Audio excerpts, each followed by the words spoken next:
Listen to it fizz.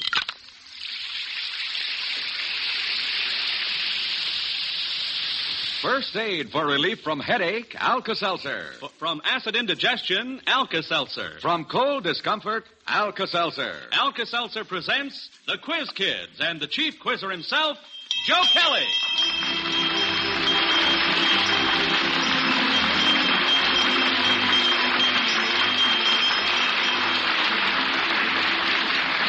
Hello, everyone. Well, say we're happy to have you with us, and how about it? Are you all set for some keen competition? Well, fine, because that's exactly what's featured in this Alka-Seltzer question session. Yes, it's the Quiz Kids versus 5 prominent members of the Fraternal Order of Eagles this afternoon who flew down from Milwaukee, Wisconsin. And both teams are ready for a battle royal, so here we go. First, attention for roll call. We'll have a Quiz Kid first, then an Eagle, and so on down the line. All right, we'll start off with Patrick. I'm Patrick Owen Conlon. I'm 13 years old, and I'm a freshman at Calumet High School in Chicago. Mr. Hanson. I'm Bob Hanson. I've had many jobs with the Eagles, but none, Mr. Kelly, as fear-inspiring as this attempt to match wits with the Quiz Kids. Naomi? I'm Naomi Cooks. I'm 12 years old and in the 8th grade at Grover Cleveland School, Chicago. Mr. Ehrman. I'm Art Harriman, a Milwaukee attorney, and I'm old enough to have 3 children who ought to be on this program instead of me. Next we have Mike. I'm Mike Mullen. I'm 12 years old and in the 8th grade at the University of Chicago Laboratory School. Mr. Hellman. I'm Hugo Hellman, and if I had the brains of a quiz kid, I'd still be back in that duck blind in Wisconsin. Joel. I'm Joel Kupperman. I'm 14 years old, and I'm a junior at Roosevelt High School in Chicago. Dr. Lammers. I'm William Lammers, hitting the mid-century mark, an ex-school teacher and now an assistant superintendent of the Milwaukee Public Schools. And Melvin. I'm Melvin Miles. I'm 7 years old, and I go to North Park School, Chicago, Illinois. And Mayor Zeidler.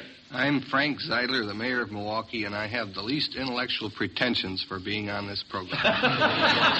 Well, we have an impressive lineup, all right. So, on your toes, contestants, here's your first question from Mrs. Ruth Carlson of Minneapolis, Minnesota. Have you ever met a Haliaeetus leucocephalus? I got some of that all over me, I think. Mike? Well, I don't think I have as yet. Haliaeetus leucocephalus is the technical name for a bald eagle. Well, none of our board here are bald. Wonderful, Mike!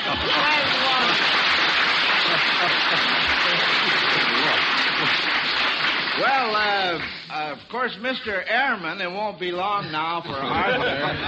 His hair is gradually receding, his hairline. All right, fine. Well, now, this day and age has a new profession called babysitting, and Mrs. Elaine Wilson of Miami, Florida, wants to see whether you can identify these unusual cases of babysitting found in fact or fiction. First, what 11 babysitters were available to one little girl left in the woods? Melvin? Well, I believe that would be Alice. She was a little girl and her brothers. And in the story, the name of the story was the 11 Wild Swans. That's and right, it was Melvin. written Good by Hans boy. Christian Andersen. Huh? By Hans Christian Andersen. That's also correct, yes. Now, tell me, what prominent figure in politics is available as a babysitter for children left in his office? Well, now... We had a judge, Mr. Kelly, in Milwaukee, Bob Cannon, who found room for several war veterans who were stranded in our town, but that's fact, not fiction, but probably not the answer either.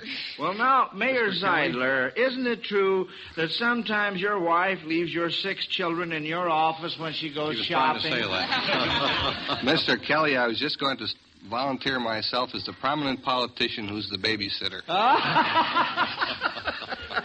All right, fine. Now, Mr. Grant Sutton of Chicago points out that a couple of weeks ago, General Bradley received the coveted 5-star rank. This rank is shared by only 8 other officers of our Army and Navy. Can you name 4 of the 8? Pat? Well, I think General Eisenhower is 1. 1. And General MacArthur. 2. And, let's see now. Joe? Well, General Marshall. 3. And then I believe that Admiral Denfield, before he resigned... No. Voicing the Arnold of the Air Force. And I think Spots... Hap Arnold, that's 4. Spots. The what? Spots of the Air Force. No. Or Vandenberg. No. Let's see. Arthur Ehrman has his hand up. Would it be Admiral Leahy? That's another one, yes. Pat? Might be General Collins. Who? Collins. No. Joe? Admiral Halsey. Halsey, that's right. That's 6. And Admiral Robert? Ernest King. Beg pardon? Admiral Ernest King. Right, that's 7. We only have one more. Let's get it, Pat. Well, that might be Nimitz. Nimitz, that's right. Good boy, Patty. Gave me all 8 of them. Now, this question combines women with house building. A little bird told me that Mr. Hellman at least knows about, he knows all about houses because he has just constructed a 7-room house all by himself, and believe it or not, he built a sailboat in his basement and was able to get it out. At any rate, Vera Niece of New York wants you to describe a woman using terms of a house. Now, who would like to start this off? All right, Joel? She just floored me. Floored me? That's a good starter offer. Pat? Well, she was built along very nice lines. Uh-huh. Yes. Hi, Naomi? She has skeletons in her closet. Skeletons in her closet. William? She raised the roof. Raises the roof. Arthur? I'm old enough to remember when women shingled their hair. Oh, shingle their hair. How do you like that, Patrick? Well, when she gets mad, she hits the roof. Hits the roof? Uh-huh. Can we think of any others? Those are all very, very good. Well, William? Well, she climbs the ceiling also. Climbs the ceiling. All right. Well, let's get along here. Now then, for the benefit of Mrs. Alice Hanson of Chicago, we are to have a 40-second debate between our two teams. And because time is limited, I'm going to select Mr. Hugo Hellman to represent the Board of Eagles.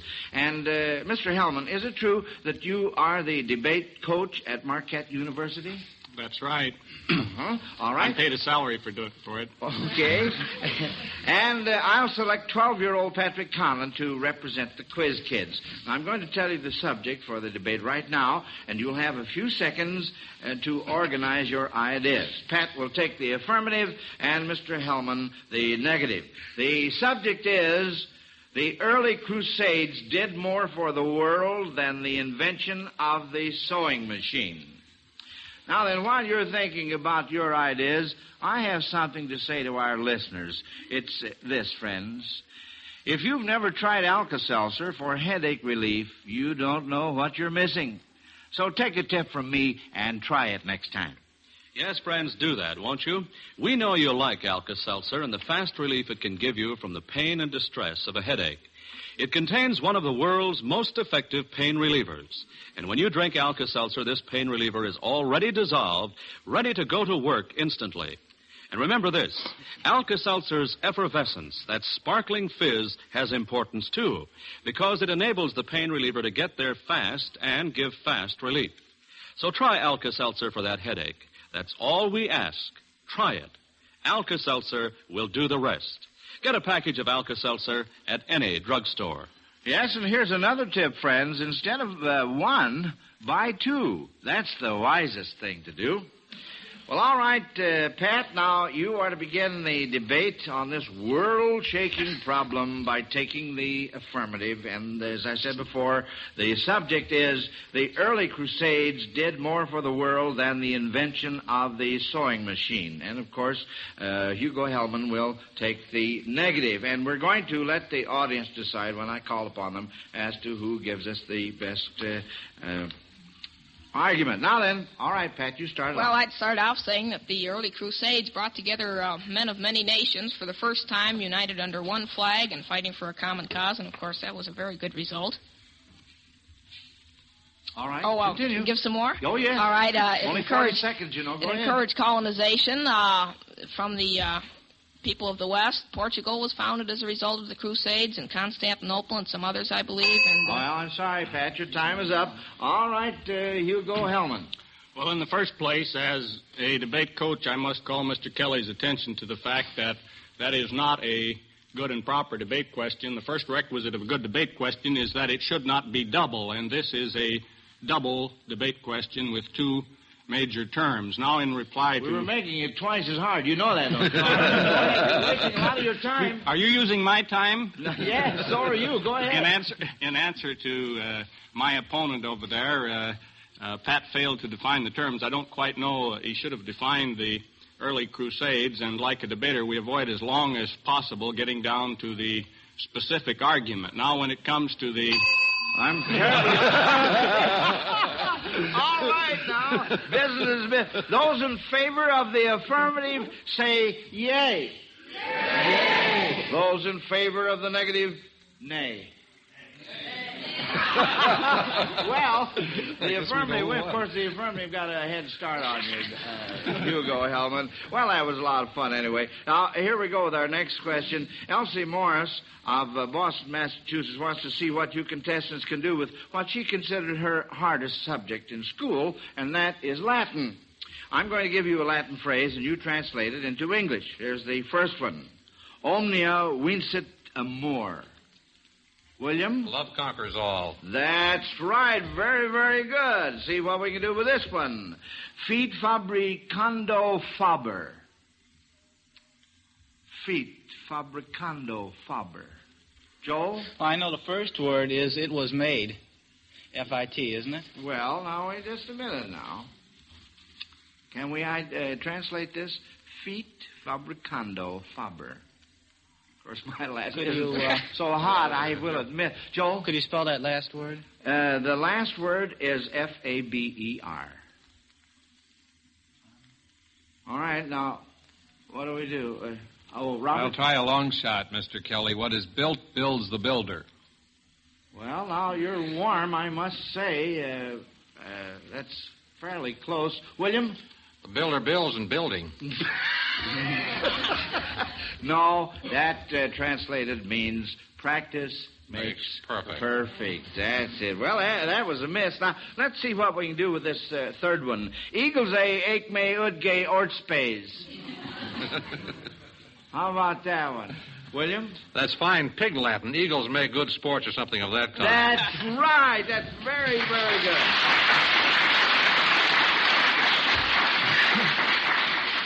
Well, as usual, our sponsor, makers of Alka-Seltzer, is awarding Zenith transoceanic portable radios, Zenith television sets, and Zenith radio phonograph combinations this afternoon. Now, here's the way it works. If the question you send in is answered correctly, you receive a fine Zenith transoceanic portable radio. For example, that's what Elsie Morris of Boston, Massachusetts, whose question we just read now, she is going to, well, no, that was a miss, that's right. So she receives her choice of the Zenith radio phonograph combination or the fine Zenith television set for stumping our two boards. And, of course, on the other hand, if... let's see now. The television set is the Zenith Buchanan, and believe you me, it's really something. It has a new super range chassis to ensure the ultimate in performance, the sensational built-in picture magnet aerial, single knob automatic tuning, and the glare band black tube for clearer pictures. The large console radio phonograph is a real prize, too. It plays all types of records and has AM and FM radio. So send in a question and win a Zenith, friends. Address your questions to Quiz Kids, Box Y, Chicago 77, Illinois.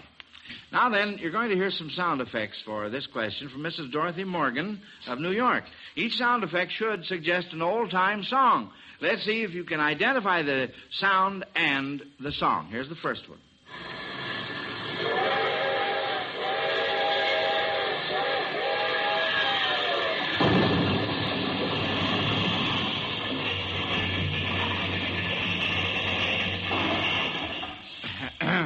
Robert Hansen. That could be either the wreck of the old 97 or Casey Jones. That's right. Say, by the way, Bob, can you sing some of the wreck of the old 97? At this moment, Mr. Kelly, radio hits an all-time low. But one Boy, you really walked into this one. Come on, let's sing a little of it. One stanza suggests, She was going down grade, making 90 miles an hour when her whistle broke into a scream. Where's the cowbell? He was found in the wreck with his hand on the throttle, scalded to death by the steam. It gets better later on.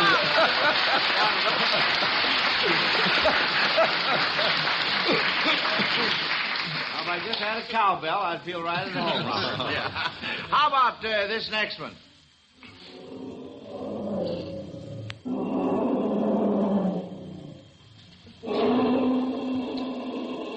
Robert Hanson is really on his toes. His hand's up again. All right, Bob. But this one I don't want to sing. It's Mother Dear, don't go in the lion's cage tonight, or don't go near the lion cage tonight. Well, why don't you want to sing it? Can't you sing a little of it for us? I think it's obvious after the other one why he doesn't want to sing again. Arthur, you must hold your hand up when you want to be talk. that unkind to Alka-Seltzer, Mr. Bell. All right. And now then, we're getting a little more highbrow for this next one, for we are delving into opera, and I will make with the sound.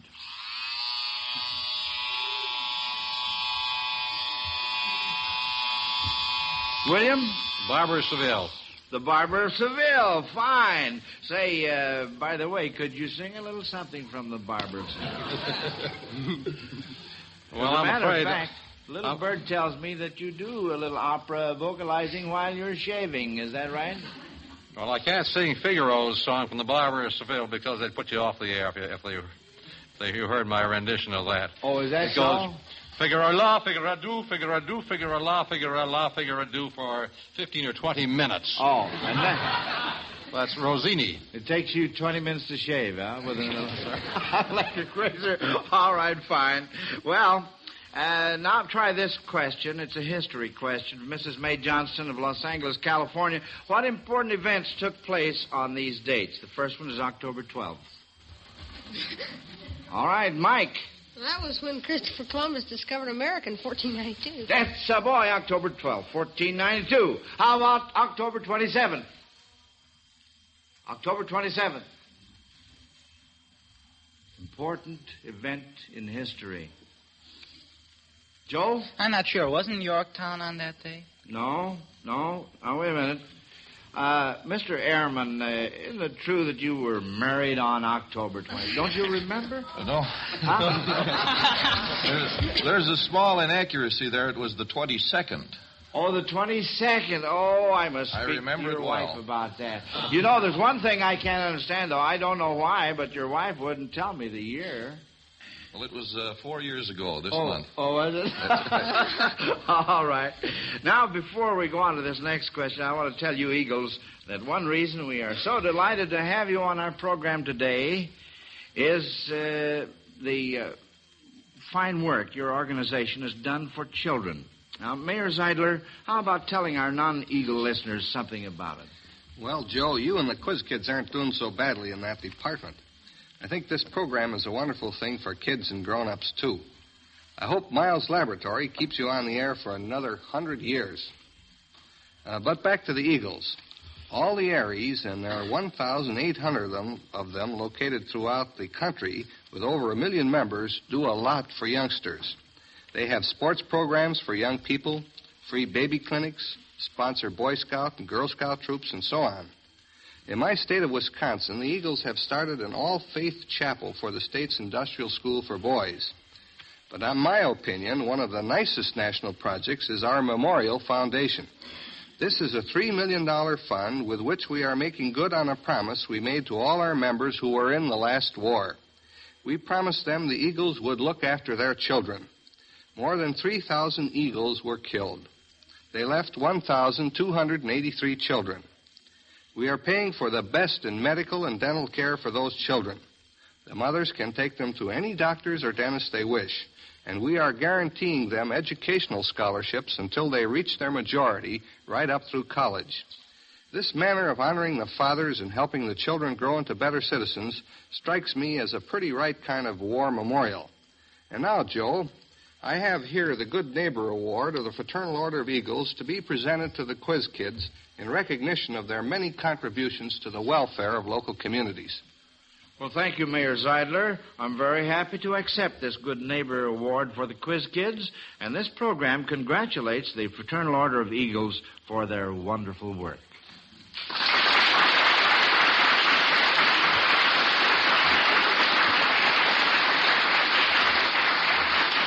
For this next one from our Alka-Seltzer question box, Mrs. Helen Wilson of Detroit, Michigan wants you to play the game of Who Said It. Now, here's the first one. Who said this? Familiarity breeds contempt. Melvin? Well, I'm not sure who said that, but I know it was in the story of the fox and the lion. That's an Aesop fable. An Aesop fable, that's right, that's right. Now, here's the next one. Enthusiasm breeds enthusiasm. Who said that? Joe? I don't know who said it, but it sounds like Gertrude Stein. Well, no. One Hugo Hellman in an article, Now That You're President, in the Eagle Digest summer issue of 1947 said that. That was written by my ghostwriter. Your ghostwriter. Well, I'm surprised that you didn't get that. Don't you read what you write? And the rest of you Eagles, don't you read the Eagle Digest? You don't file it away in the wastepaper basket, do you? Well, anyway, now then, Bob Murphy takes over for this next question. How does it go, Bob? Well, here it is, Joe. Friends, do you know how quickly and easily Alka-Seltzer can help you feel better when acid indigestion makes you uncomfortable? Well, the best way to find out about Alka-Seltzer is to try it. So do this. Get a package of Alka-Seltzer at any drugstore. Then next time you eat too much or too fast, or when something you've eaten gives you an acid-upset stomach, take Alka-Seltzer. Just drop 1 or 2 tablets into a glass of water, let it fizz and bubble up, and then drink this pleasant-tasting, sparkling solution. See how soon you feel better, how fast the alkalizing properties in Alka-Seltzer begin to soothe and ease that uncomfortable, stuffy feeling in your stomach. Again, I want to say, try it. Yes, try Alka-Seltzer.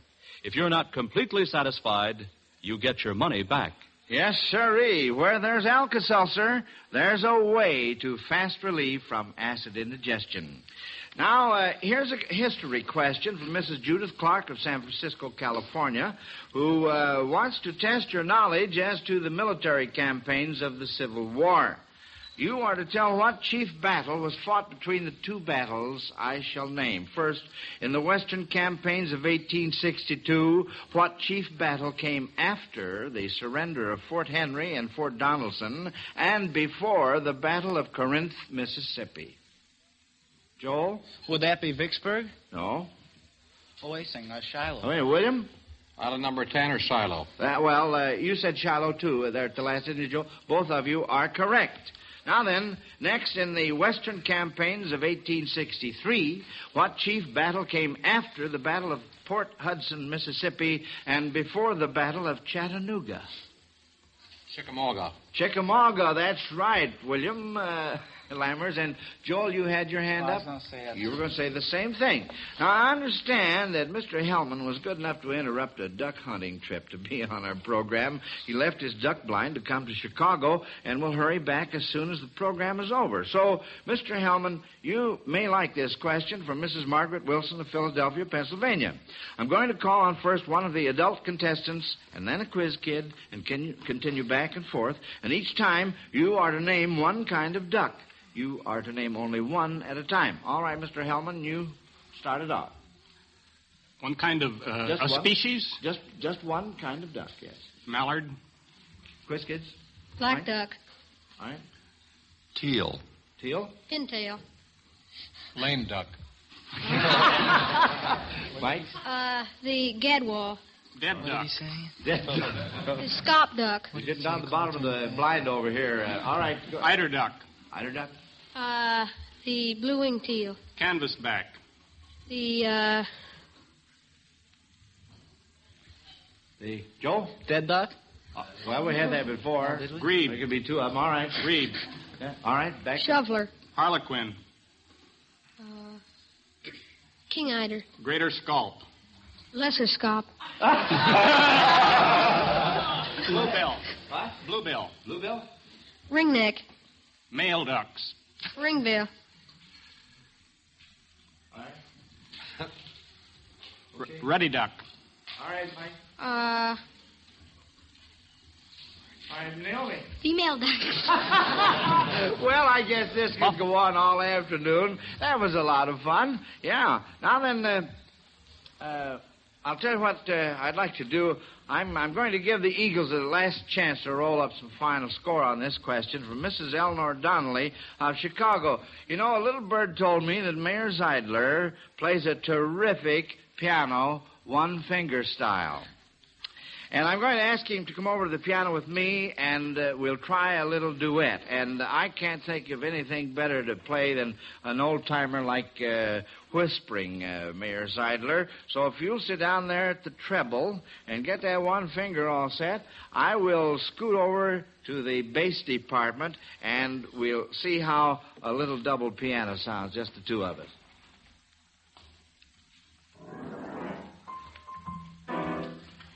All right, now, here we go. Key to C.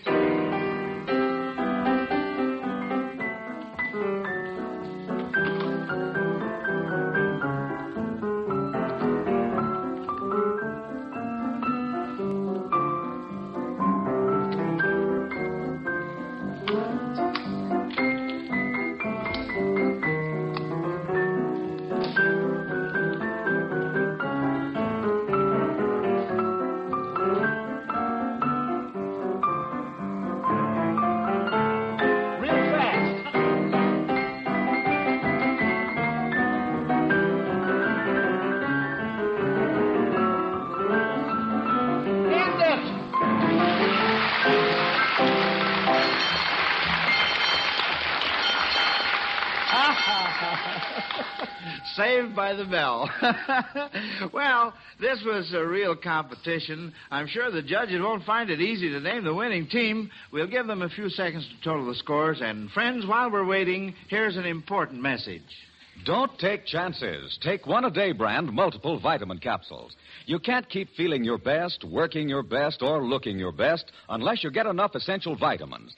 Do you get enough of the essential vitamins? Health surveys show that millions do not. There is an easy, inexpensive way to ensure your vitamin needs. Take a one-a-day brand multiple vitamin capsule every day. Don't take chances. Not all vitamins that have a dosage of one a day are genuine one-a-day brand vitamins. The genuine one-a-day brand comes in the blue package displaying a big white one. Look for it. Insist on getting it. Well, the judges have handed in the verdict. They report that as a class you missed one question this afternoon. The Quiz Kids have a score of 157, and the Eagles 159.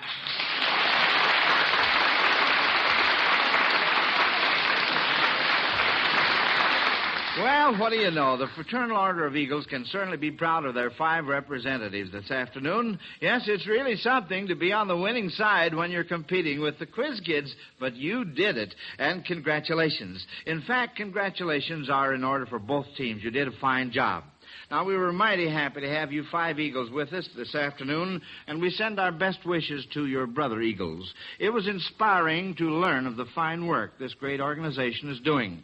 Now, friends, the next organization to meet in competition with the Quiz Kids will be the American Legion. This battle of brains is scheduled for November 5th.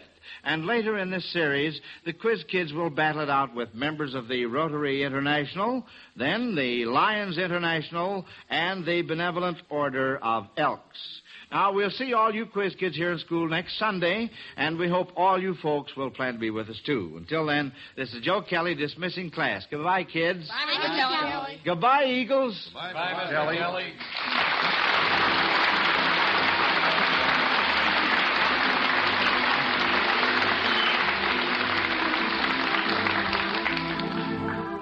Listen to the Quiz Kids coast to coast every Sunday afternoon and see and hear Alka-Seltzer's Quiz Kids television show on NBC.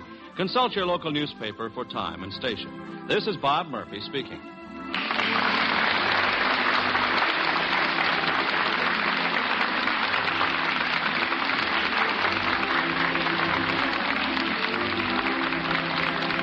Enjoy Charlie Wilde today, and your host tonight is Phil Harris on NBC.